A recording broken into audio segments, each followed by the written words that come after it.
அருட்பெரும் ஜோதி அருட்பெரும் ஜோதி தனிப்பெரும் கருணை அருட்பெரும் ஜோதி. ஓம். வணக்கம். இங்கே மலேசியாவில் ஆன்மீக குரு மாரியப்பன் சொற்பொழிவாட்டுகின்றோம். இது ஞான தன்மையிலிருந்து நாம் சொல்லப்படக்கூடிய கருத்துக்கள். இதில் எதுவும் உலக நடைமுறையில் படிச்சுக்கிட்டு கேட்டுக்கிட்டுலாம் சொல்வதில்லை. இறைவனால் கொடுக்கப்பட்ட ஆசீர்வாதத்தால் பேசப்பட்ட கருத்துக்களை நம்ம ஞானக்குழந்தை பேசுவோம். ஆக அமாவாசை காலங்களில் திதியில் இருளாக இருக்கும், ஒளி இருக்காது, தீபம் அதாவது அந்த ஒளி இருக்காது. இறைவனோட அந்த அருள் தன்மையை பெறுவதற்கான ஒரு சூழல் அவனுக்கு அந்த கண் மங்களாவே தான் செயல்படும். ஆக அமாவாசை காலத்தில் அவன் அந்த இருளுக்கு உட்பட்டு தான் வாழணும். அதுபோல் நாம் வாழக்கூடிய இந்த உலக பூமியில் நாம் மாயைக்கு உட்பட்டு தான் வாழ்ந்துக்கிட்டு இருக்கோம். பல ஆண்டுகளாக பிறந்ததுலேருந்து வளர்ந்து வாழ்கின்ற காலம் முழுவதும். ஆக இந்த காலகட்டத்தில் நம்ம இப்படி வாழ்ந்துக்கிட்டே இருந்தோமோ நம்ம பிறப்பனோட பயனை அடைய முடியாது. வீணான பிறப்பாக போயிடக்கூடும். இந்த ஆன்மா மோட்சத்தை தேடி முக்தி நிலையை அடைய முடியாமல் போயிடுது. அது நாம் கருதி காண வேண்டும். எப்படி அமாவாசை திதி காலங்களில் அந்த பௌர்ணமி நிலா வராது, அதுபோல் இந்த ஆசை தான் நமக்கு அந்த இருள் மாயை. ஆசைக்கு உட்பட்டே நம்ம வாழும் பொழுது இறைவனோட ஆசையாகளை நம்ம பெற முடியாது, உணர முடியாது, அதை எடுக்கவும் முடியாது, நமக்கு கிடைக்காம போயிடும். எத்தனை ஆண்டு வாழ்ந்தாலும் அந்த உலகத்தில் கடைசி வரைக்கும் நமக்கு அந்த இறையாற்றலை உணர முடியாமல் பெற முடியாமல் போயிடுது. ஆக மேகம் விலகுதுன்னா, கருமேகங்கள் விலகும் போது தான் அந்த நிலவு ஒளியை நம்ம பார்க்க முடியும் அப்படின்னு ஒரு கருத்து. அப்போ மோகம்னா ஆசை. இந்த உலகத்தில் உள்ள ஆசை உனக்கு விலகும் பொழுது தான் உனக்கு இறைவனோட அந்த அருள்தன்மை, அந்த ஜோதித்தன்மையை நீ காண முடியும், பெற முடியும். ஆக உன் பற்றாசைக்கு உட்பட்டு இந்த உலகத்தில் நம்ம பல காலமாக வாழ்ந்துக்கிட்டே இருக்கும்போது அது குற்றம் இல்லை. ஏன்னா பற்றாசைக்கு உட்பட்டு தான் மனிதன் வாழ வேண்டும். ஏன்னா எல்லா கடமைகளும் நமக்கு இருக்குது. குடும்பப்பற்று, அந்த கிராமத்து அந்த ஊர் பற்று, அப்புறம் அந்த உலகத்தில் பற்று, நாடு பற்று எல்லாம் நம்ம செய்து தான் ஆகணும். ஆக உனக்கு பற்று ஆசை இருந்தாலும் அதை நீ விலகி அதிலிருந்து நீ இறைவனை நாடி செல்ல வேண்டும், அடைய வேண்டும் என்பதும் ஒரு உன்னதமான கருத்து. ஆனால் அவங்க பற்றாசைக்கு உட்பட்டே வாழ்ந்து அதை அனுபவிக்கும்போது இறைவனோட அந்த அருட்கடாட்சியத்தை பெற முடியாது. ஆக அது எப்படி சொல்லப்படுதுன்னா, நன்றி கட்ட ஒரு வாழ்க்கையாக போயிடுது. இறைவன் நம்மளை பிறப்பு கொடுத்து இந்த உலகத்தில் மனித பிறப்பு கொடுத்து வாழ சொல்லிட்டுனா நாம் திருப்பி அவனோட போய் கலக்கணும். நம்ம அதை கலக்காமல் உலகத்துக்கே உட்பட்டு, இன்ப துன்பத்துக்கு உட்பட்டு, சிற்றின்பத்திலே மாயைக்கு உட்பட்டு நாம் இந்த உடலை வீணடித்து ஆன்மாவுக்கும் அந்த அந்த என்ன சொல்லுவோம் அமைதியை தேட முடியாமல் இழந்துடுறோம். உதாரணமாக கன்று இருக்குல்ல, கன்று பசுமாடு கன்று அதோட பிள்ளை அது அந்த தாயோடு அரவணைச்சி தான் அது வாழணும். அப்போ பால் கொடுக்குறதோ இல்லை மற்ற அம்மா என்று அது கூட போய் அரவணைச்சி வாழ்கிறதோ அந்த பசு அந்த கன்றோட பாதுகாப்பு கொடுத்தாகணும். அதுபோல் இறைவன்கிட்ட நாம் ஒரு மனிதன் பசு எப்படி கன்று பசுவோட நாடுதோ, நாம் மனிதன் இறைவனோட நாடி அவனுடைய அந்த அருள் தன்மைகளை நாம் பெற வேண்டும். நம்ம அதை மறந்து உலகத்தில் சிற்றின்பத்துக்கும் மோகத்துக்கும் நம்ம ஆளாகிறோம், உழன்று வாழ்கிறோம். ஆக பாவத்தில் கண்ணை இழந்தவன் போல பாவியாக வாழ்கின்றோம். கண் இருக்குது, ஆனால் கண் இழந்தால் பார்வை இழந்தவனா போய் நம்ம வாழ்ந்துக்கிட்டு இருக்கோம். ஆக மழையில் நனையும் போது நம்ம உடம்பு இப்போ தாங்காது, அதுக்கான ஆபத்து, அதாவது உடல் வேதனைக்கு உட்பட்டுரும். அது மாதிரி இந்த உலக வாழ்க்கையும் அது மட்டும் தான். நம்ம சொல்லலாம், நான் சொத்து பத்தோடு வாழ்கிறேன், நான் பெருமையோடு வாழ்கிறேன்னு சொல்லலாம். ஆனால் அது எப்படி இருந்தாலும் அது பின்னால் இந்த உடலுக்கு கேடு தான். அப்போ ஆயுட்காலம் முழுவதும் நீ வந்து அந்த ஞான சித்தனை இறைவனை காணாமலேயே இந்த உலகத்தையே நீ நம்பி வாழ்ந்து வீணை இழக்காதே உன்னுடைய அந்த அருள்தன்மையை. குளிரோடு எப்படி வந்து நடுங்கி நம்ம உடல் வந்து தாங்க முடியாமல் வேதனைப்படுதோ அதுபோல் இந்த உடலும் பின்னால் முதுமைக்கு உட்பட்ட காலத்துலேயும் அல்லது நோய்வாய்ப்பட்ட காலத்துலேயும் இந்த உடம்பு அதை அனுபவித்து வேதனை அடையணும். அப்போ இந்த நலத்தை அறியாமல், இந்த உடல் அருள் தன்மையை அறியாமல் நிலத்தையே வந்து தேடி எல்லா இன்பத்தையும் பெற்று அலைகின்றாயின்னு சொல்கிறாங்க. வாழ்கின்றான்னு சொல்லலை, அலைகின்றாய். அப்படின்னா நிலத்தைனா இந்த பூமியில் நம்ம பிறந்துட்டோம். மனித வாழ்க்கைக்கு உட்பட்டு குடும்பம் சூழ்நிலை எல்லாம் உற்றா பெற்றா சுற்றத்தான் எல்லாத்தையும் சேர்ந்து வாழும்போது அது நம்ம இழக்கப்படுது. அதுலேயே நம்ம மோகம் கொண்டு வாழும் பொழுது நாம் ஏமாற்றப்படுகின்றோம் மாயையில், மாயையோட ஆட்சியில். ஞான ஆட்சி இறைவனோட ஆட்சிக்கு நம்ம போக முடியாமல் வீணாக இந்த பிறப்பை ஈனத்துக்கு உட்பட்டு, அதாவது அவலத்துக்கு உட்பட்டு நம்ம இழக்கின்றோம். அதாவது இந்த பூமி வந்து உலக வாழ்க்கையை நம்பி இருக்குது.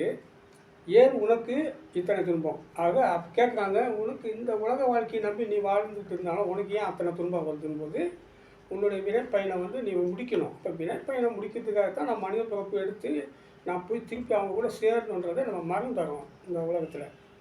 அப்போ உலகத்தில் கண் திறந்து பார் அப்படி சொல்லப்படுது. உலகத்தில் வாழ்ந்து கண் பார்த்துக்கிட்டு தான் எல்லா வேலையும் செய்கிறோம். ஆனால் ஞானக்கண்ணை வந்து பார்க்க மாட்றாங்க. ஞானக்கண்ணுன்னா அவங்க இன்னும் ஒரு அருள்நிலையில் ஏதோ சில பக்தி அடிப்படையில் அவங்க செய்தாலும் அது வந்து பக்தி பத்தாது. அப்போ ஞானக்கண்ணுன்னு தனியாக இருக்குது. பக்தி கண்ணை வச்சுட்டு ஒன்றும் செய்ய முடியாது. இப்போ ஞானக்கண்ணு உனக்கு செயல்படணும்னா நீ முயற்சி பண்ணணும். அதை பற்றி நீ ஆர்வமாக தேடணும். அதை வந்து நீ உள்ளக்குள்ளே ஊர்ந்து கவனிக்கணும் கடவுள் அருளை.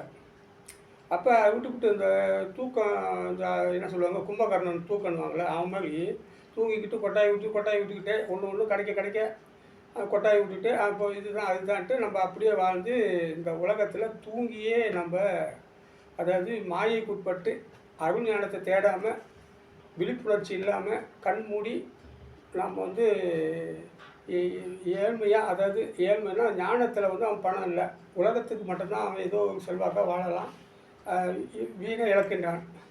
அப்போ தர்மம்னு சொல்லும்போது இறைவனோட அருள் வந்து எப்படி உனக்கு கிடைக்கும்?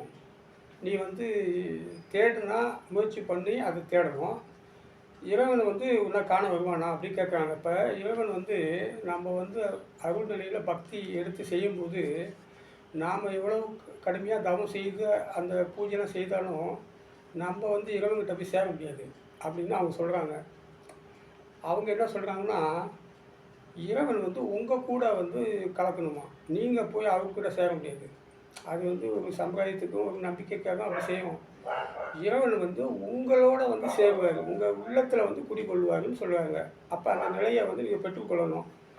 நீ அவனை நாடி பெற முடியாது. இறை அருளை அல்லது முக்தி இதை வந்து அவங்க தான் வந்து உனக்கு கொடுக்கணும் அந்த சக்தியை. உறவுகள், சொந்தங்கள், சொத்துக்கள், பட்டங்கள், இதெல்லாம் பதவிகள்லாம் நம்ம குற்றங்களோடு தான் வாழ்ந்துக்கிட்டு இருக்கோமே ஒழிய அது வந்து ஒரு அருள் தன்மையில் நம்ம வாழணும்னு நம்ம ஏற்றுக்கொள்ளணும். ஆக முதிர்ச்சி வந்த பிற்பாடு தான் அத்தனையும் ஏமாற்றமாக நமக்கு வந்து சேரும். முதிர்ச்சி இப்போ இளம காலத்தில் நம்ம வந்து கருத மாட்டோம். முதிர்ச்சி வயது காலம் போன காலங்களில் இளமையெல்லாம் போன நோய் நொடிலாம் வந்த பிற்பாடு தான் எனக்கு யாரும் இல்லை, எனக்கு இந்த துன்பம் வந்துருச்சு, இந்த கஷ்டம் வந்துருச்சுன்னு அப்போ தான் அல்லல் படுவோம். அப்போ நம்ம வந்து இதெல்லாம் கேட்டுட்டு மனசுக்குள்ளே சினம், அதாவது சினம்னா வருத்தம் கொள்ளக்கூடாது. வருத்தம் கொள்ளாமல் சிந்தித்து வாழணும்னா இறைவனை சிந்திக்கணும். சதா கர்வகாலமும் நம்ம வந்து நம்மளை அருள் கொடுத்து நம்மளை வாழ்ந்து வாழ வச்சுக்கிட்டு இருக்கார் கடவுள். அப்போ நம்ம அவனை நினைக்காமல் நம்ம உலகத்திலேயே உலக சுற்றுச்சூழலையே நம்ம பார்த்து வாழ்ந்துக்கிட்டு இருக்கும்போது இறைவனோட போய் அந்த மோட்சகதியை அடைந்து நம்ம வந்து தவற விட்டாரோம். அதை தான் சாதாரண சொல்லும்போது அவர் தவறிட்டாருங்கன்னு சொல்லுவாங்க. என்னென்னா ஞானம் பெற தவறிட்டார், முக்தி பெற தவறிட்டார் இப்படி சொல்லப்படுது. அப்போ தில்லை என்பது நம்ம மூச்சு காற்று இயக்கம் மூக்கில் வந்து அந்த வலது பக்கமும் இடது பக்கமும் சுழிமுனையில் போய் நெத்தியில் தங்கி அந்த உடலில் வந்து அந்த அருள்தன்மை உடலில் காட்டப்படுது. ஆக இது தில்லை என்பது உங்கள் உடலுக்குள்ளேயே இருக்குது. வெளியில் சிவனா அது நடராஜர் வந்து தமிழ்நாட்டில் சிதம்பரத்தில் அவர் ஆடுறாருன்றது உண்மை தான். ஆனால் அந்த ஆட்டம் வந்து உங்கள் உடலுக்குள்ளேயே தான் இருக்குது. நீங்கள் இங்கேயே அந்த சக்தியை பெற முடியும் அப்படின்னு சொல்லப்படுது. பிரபஞ்சம் அண்டா சராசரம் முழுவதும் அவன் நிலவி இருக்கான். அதே இது உங்கள் உடலுக்குள்ளேயும் அவர் கலந்து தான் இருக்காருன்றதை நீங்கள் சீக்கிரமாக அதை உணர்ந்து கொள்ளணும். அவரை பற்றி கொண்டால் இம்மை மறுமை காக்கப்படும். அதாவது இப்போ இம்மையில் நீங்கள் இப்படி வாழ்ந்துக்கிட்டு இருக்கீங்களா, இந்த காலத்தையும் உங்களுக்கு அவர் காத்து கொடுப்பாரு. மறுமைக்கு நீங்கள் வந்து உடல் கலந்து ஆவி அடங்குறதுக்கு முன்னையே இறைவன் வந்து உங்களை வந்து அணைத்து கொள்வார், ஏற்றுக்கொள்வார். நீ என் பிள்ளை, நீ என்னோட ஆன்மா, என்னோட கலந்துக்க, ஜோதியோட கலந்துக்க அப்படின்னு நமக்கு அந்த நேரத்தில் வந்து நமக்கு அவருக்கு காத்து நிற்பார் இறைவன். அவர் பாதமும் சென்ற விடுவாய். முக்காலத்தையும் அறிய மனம் இல்லையா? அதாவது முக்காலம்னா இறந்த காலம், நிகழ்காலம், எதிர்காலம், இப்படி எல்லாத்தையும் நம்ம முழுமையாக அறிய முடியாட்டியும் நீங்கள் இந்த வழிபாடுகளில் தியானத்தில் இறைவனை நோக்கி தவம் செய்துட்டு போகும்போது அந்த முக்காலத்தையும் உங்களுக்குள்ளேயே அவங்க வந்து செலுத்திவாங்க. எப்படி மருந்து ஊசியில் உடம்புல செலுத்துகிறாங்களோ அதுபோல் அவங்க வந்து ஞானத்தை வந்து நம்ம உடலில் அவங்க செலுத்திடுவாங்க. அதுக்கு தகுந்த மாதிரி நமக்கு இந்த இம்மை வாழ்க்கை அடுத்து நம்ம மறுமைக்கு போகக்கூடிய அந்த சாத்தியமும் நமக்கு கிட்டும். ஆக தவராஜ சிங்கமாக இருக்கக்கூடிய நீ சுண்டலியை போல் நம்ம இந்த உலகத்தில் எதையும் செஞ்சுக்கிட்டு அப்படியே பயந்து பார்த்து வாழ்ந்துட்டு இருக்கோம். நம்ம ராஜா எப்படி காட்டுது சிங்கம் ராஜாவோ அந்த மாதிரி இந்த உலகத்தில் நம்ம வாழும் பொழுது ராஜானா உலகத்தை சொத்து பத்து பட்டம் புகழ்லாம் வச்சுட்டு வாழ்கிறோம்னா அது ராஜா இல்லை. தவம் செய்து உங்கள் உடலுக்குள்ளே இறைத்தன்மையை நீங்கள் உணரணும், அது உறுதியாக்கி கொள்ளணும். எனக்கு இறைவன் அருள் கொடுக்குறார், அவரோட நான் கலந்துடுவேன்னு சொல்கிறது தான் ராஜா. அந்த ராஜாவாக நீங்கள் ஆகணும். ஆக அதை தேடிக்கொள்ளாமல் சுண்டலியை போல் நம்ம குறுகி அதாவது ஏமாளியை போல் நம்ம கடைசியில் சக்தி இல்லாமல் இழந்துடுறோம். கடை நேரமும் அவனை நாம் நினைக்கும்போது அவன் வந்து நம்மளை வந்து ஆயுளுக்கும் நமக்கு வந்து பாதுகாப்பாக இருப்பார்.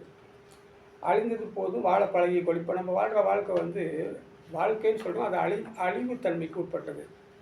அப்போ அழிஞ்சது போதும் நீ வாழ வந்து பழகிக்கொள்ளுன்னா நீங்கள் குறிப்பிட்ட நேரம் சில நேரம் ஒரு நாளைக்கு அந்த தியான வழிபாடுகளை நீங்கள் செய்துட்டு வரும்போது உங்களுக்கு உள்ள இறைவன் வந்து அந்த உணர்வை உற்பத்தி கொடுப்பார். நித்தியானந்தத்தை நீங்கள் வந்து ஞானத்துக்கு உட்பட்டது. அந்த நித்தியானந்தம்னா நித்தியம்னா அழியாதது ஆனந்தம். அந்த ஆனந்தம் வந்து அழியாது. அதை வந்து ஞானத்துக்கு உட்பட்டது. காலமெல்லாம் நம்பி ஏமாந்தது போதும், இருக்கும் சிறிது காலத்திலேயாவது வாழ்வதை நலமாய் வாழ்ந்து கொள்ளுங்க. இன்னமும் வந்து பார்த்தது கண்டது பேசுகிறதே புலம்பிக்கிட்டு இருக்க வேண்டாம். அது புலம்பல் தான். நீங்கள் வந்து தெய்வத்தருளால் வந்து இந்த உலகத்தை ஏற்றுக்கொண்டு வாழ்ந்து முடிக்கணும். இப்போ தாயை கண்ட பசுவாய் கன்றாய். இப்போ எப்போ தான் நீங்கள் கடவுளை காண போகிறீங்க? கன்று நீங்கள் மனிதன் பிறப்பு எடுத்துட்டீங்க, உங்களுக்கு தாய் யாருன்னா கடவுள் தான். அப்போ தாயினா கடவுளை என்னைக்கு நீங்கள் பார்க்குறது, எப்போ அந்த ஆனந்தத்தை நீங்கள் பெறுறது? அப்போ எல்லையற்று வாழ்வாய். அப்போ என்ன சொல்கிறாங்கன்னா, இப்போ வந்து பூமியில் ஒரு குறிப்பிட்ட தெரிஞ்சு தான் நீங்கள் அந்த உலக வாழ்க்கையை வாழ்ந்துக்கிட்டு இருக்கீங்கன்னா, நீங்கள் வந்து அந்த இறைவனை வந்து நட்டி போகும்போது அண்டாசரசரமும் அந்த பிரபஞ்சத்தையும் நீங்கள் வந்து முழுமையாக காண முடியும். அதில் போய் நீங்கள் கலக்கவும் முடியும். சிவம் பெற்று கொள்வாய். அது சிவ பதம் என்று சொல்லுவோம். சிவபதம்னா இறைவன்கிட்ட நீங்கள் போய் சேர்ந்தே ஆகணும். இங்கே உலக மக்கள் கூடிய வாழ்ந்தாலும் அது தப்பு கிடையாது. அது பற்று பாசத்துக்கு உட்பட்டு தான் நம்ம பிறந்திருக்கோம், வாழ்ந்து தான் முடிக்கணும். அது கூடியே நம்ம இறை அருளையே நம்ம தேடி முயற்சி பண்ணணும். அப்போ பிறவி கடன் அப்படின்னு ஒன்று இருக்குது. இப்போ நம்ம பிறந்துட்டோம்ல, இப்போ வீடு வாங்குகிறோம், ஒரு நிலம் வாங்குகிறோம், ஒரு ஏதோ இப்போ காடி வாங்குகிறோம், வாகனம், அதுக்கெலாம் ஒரு கடன் இருக்குல்ல, அதை கட்டி முடிக்கணும். இப்போ நம்ம பிறப்பு வந்து ஒரு கடன் மாதிரி வாங்கியிருக்கோம் கடவுள்கிட்ட. அந்த பிறப்பு வந்து பிறவி கடனை நம்ம முடிக்கணும். அது பாப விமோச்சனம்னு சொல்லுவோம். பாவங்களால் வந்து அந்த கடன் வட்டிக்கு மேலே வட்டியாக போட்டு நம்மளை வந்து மோட்சத்துக்கு கொண்டு போக முடியாமல் நம்ம மீண்டும் பிறப்பு எடுத்து அந்த இது குடும்ப சாகத்திலேயே பிறவிக்குள்ளேயே நம்ம இறந்து வாழ்ந்து ஏமாந்து போய் தான் ஆகணும். அப்போ நீயே மனித பிறப்பில் ஒரு தெய்வமாக ஆகணும் அப்படின்னு இங்கே முக்கியமான கருத்தாக சொல்லப்பட்டு குருமாரியப்பன், ஆன்மீக குருமாரியப்பன் இப்படியான விளக்கங்களை உங்களுக்கு மீண்டும் அதிகமான விளக்கங்கள் கொடுக்கப்படும். இப்படி சொல்லப்பட்ட கருத்துக்கள்லாம் என்னுடைய அறிவுக்கு உட்பட்டு சொல்லப்பட்ட கருத்துக்கள் இல்லை. இப்படி எழுதப்பட்ட இந்த தொகுப்புகளும் சொந்த அறிவுக்காக எழுதப்பட்டதில்லை, இறைவன் ஆற்றலால் கொடுக்கப்பட்டது. பேசப்பட்ட விளக்கங்கள் சிறிதளவாக இருந்தாலும் இறைவன் ஆற்றலால் சொல்லப்பட்டது. இதில் கிடைக்கப்பட்ட அந்த கருத்துக்களை ஏதாவது ஒன்று நீங்கள் எடுத்து பயன்படுத்தி வாழ்க்கையில் நீங்கள் மேன்மை பெற்று உலக வாழ்க்கையும் நன்றாக செயல்பட்டு இறைவனோட அந்த மறுமை வாழ்க்கை இறைவனோட போய் சிவபாதம் சேரணும்.